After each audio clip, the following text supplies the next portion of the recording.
യിരെമ്യാ പ്രവാചകന്റെ പുസ്തകം 50-ാം അധ്യായം 1 മുതൽ 20 വരെയുള്ള വാക്യങ്ങൾ. യിരെമ്യാ പ്രവാചകൻ മുഖാന്തരം യഹോവ ബാബേലിനെക്കുറിച്ചും കൽദേ ദേശത്തെക്കുറിച്ചും കൽപ്പിച്ച അരുളപ്പാട്. ജാതികളുടെ ഇടയിൽ പ്രസ്താവിച്ച് പ്രസിദ്ധമാക്കുവിൻ, കൊടി ഉയർത്തുവിൻ, മറച്ചുവെക്കാതെ ഘോഷിപ്പിൻ. ബാബേൽ പിടിക്കപ്പെട്ടിരിക്കുന്നു, ബേൽ ലജ്ജിച്ചുപോയി, മേരോദാക്ക് തകർന്നിരിക്കുന്നു, അതിലെ വിഗ്രഹങ്ങൾ ലജ്ജിച്ചുപോയി, അതിലെ ബിംബങ്ങൾ തകർന്നിരിക്കുന്നു എന്ന് പറവിൻ. വടക്കുനിന്ന് ഒരു ജാതി അതിൻ്റെ നേരെ പുറപ്പെട്ടു വരുന്നു, അത് ആ ദേശത്തെ ശൂന്യമാക്കുന്നു, അതിലാരും വസിക്കുന്നില്ല, മനുഷ്യരും മൃഗങ്ങളും ഓടിപ്പോയിക്കളയുന്നു. ആ നാളുകളിൽ, ആ കാലത്ത് ഇസ്രായേൽ മക്കളും യഹൂദ മക്കളും ഒരുമിച്ച് കരഞ്ഞും കൊണ്ടുവന്ന് തങ്ങളുടെ ദൈവമായ യഹോവയെ അന്വേഷിക്കും എന്ന് യഹോവയുടെ അരുളപ്പാട്. അവർ സിയോനിലേക്ക് മുഖം തിരിച്ച് അതിനെക്കുറിച്ച് ചോദിച്ചുകൊണ്ട്, വരുവിൻ, മറന്നുപോകാത്തതായ ഒരു ശാശ്വത നിയമത്താൽ നമുക്ക് യഹോവയോട് ചേർന്നുകൊള്ളാമെന്ന് പറയും. എൻ്റെ ജനം കാണാതെ പോയ ആടുകൾ ആയിത്തീർന്നിരിക്കുന്നു. അവരുടെ ഇടയന്മാർ അവരെ തെറ്റിച്ച് മലകളിൽ ഉഴന്നു നടക്കുമാറാക്കിയിരിക്കുന്നു.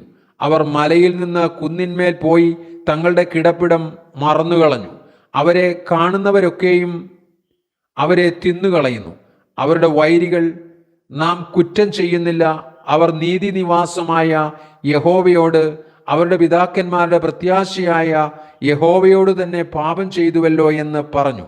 ബാബേലിൽ നിന്ന് ഓടി കൽദേ ദേശം വിട്ടുപോകുവിൻ. ആട്ടിൻകൂട്ടത്തിന് മുമ്പായി നടക്കുന്ന മുട്ടാടുകളെ പോലെ ആയിരിപ്പീൻ. ഞാൻ ബാബേലിന്റെ നേരെ വടക്കേ ദേശത്തു നിന്ന് മഹാജാതികളുടെ കൂട്ടത്തെ ഉണർത്തി വരുത്തും. അവർ അതിൻ്റെ നേരെ അണിനിരത്തും. അവിടെ വെച്ച് അത് പിടിക്കപ്പെടും. അവരുടെ അമ്പുകൾ വെറുതെ മടങ്ങാതെ സമർത്ഥവീരന്റെ അമ്പുകൾ പോലെ ഇരിക്കും. കൽദേ ദേശം കൊള്ളയിട്ടു പോകും. അതിനെ കൊള്ളയിടുന്നവർക്ക് ഏവർക്കും തൃപ്തി വരുമെന്ന് യഹോവയുടെ അരുളപ്പാട്. എൻ്റെ അവകാശം കൊള്ളയിട്ടവരെ, നിങ്ങൾ സന്തോഷിക്കുന്നതുകൊണ്ട്, നിങ്ങൾ ഉല്ലസിക്കുന്നതുകൊണ്ട്, ധാന്യം മെതിക്കുന്ന പശുക്കിടാവിനെ പോലെ തുള്ളിക്കളിക്കുന്നതുകൊണ്ട്, ബലമുള്ള കുതിരയെപ്പോലെ നിങ്ങൾ ചിറാലിക്കുന്നതുകൊണ്ട് നിങ്ങളുടെ അമ്മ ഏറ്റവും ലജ്ജിക്കും. നിങ്ങളെ പ്രസവിച്ചവൾ നാണിച്ചു പോകും. അവൾ ജാതികളിൽ അന്ത്യജാതിയും മരുഭൂമിയും വരണ്ട നിലവും ശൂന്യദേശവുമാകും. യഹോവയുടെ ക്രോധം ഹേതുവായി അത് നിവാസികളില്ലാതെ അശേഷം ശൂന്യമായിത്തീരും. ബാബേലിനരികത്തുകൂടി കടന്നു പോകുന്ന ഏവരും സ്തംഭിച്ച് അതിൻ്റെ സകല ബാധകളും നിമിത്തം ചൂളകുത്തും. ബാബേലിന്റെ നേരെ ചുറ്റും അണിനിരത്തുവിൻ. എല്ലാ വില്ലാളികളുമായുള്ളവരെ, അമ്പുകളെ ലോപിക്കാതെ അതിലേക്ക് എയ്തു വിടുവിൻ. അത് യഹോവയോട് പാപം ചെയ്തിരിക്കുന്നുവല്ലോ. അതിനു ചുറ്റും നിന്ന് ആർപ്പിടുവിൻ. അത് കീഴടങ്ങിയിരിക്കുന്നു. അതിൻ്റെ കൊത്തളങ്ങൾ വീണുപോയി, അതിൻ്റെ മതിലുകൾ ഇടിഞ്ഞിരിക്കുന്നു. ഇത് യഹോവയുടെ പ്രതികാരമല്ലോ. അതിനോട് പ്രതികാരം ചെയ്വിൻ.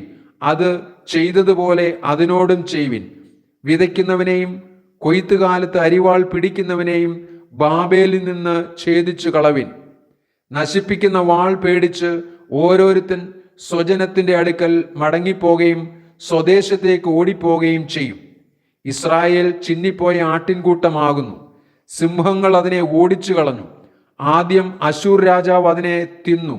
ഒടുക്കം ഇപ്പോൾ ബാബേൽ രാജാവായ നെബൂഖദ്നേസർ അതിൻ്റെ അസ്ഥികളെ ഒടിച്ചു കളഞ്ഞു.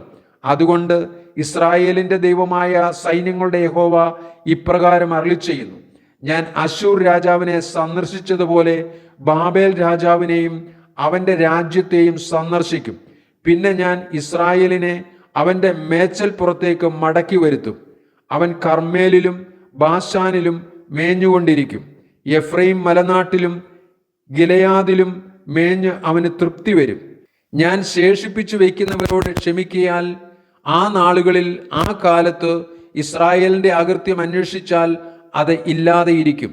യഹൂദായുടെ പാപങ്ങൾ അന്വേഷിച്ചാൽ കാണുകയില്ല എന്ന് യഹോവയുടെ അരുളപ്പാട്.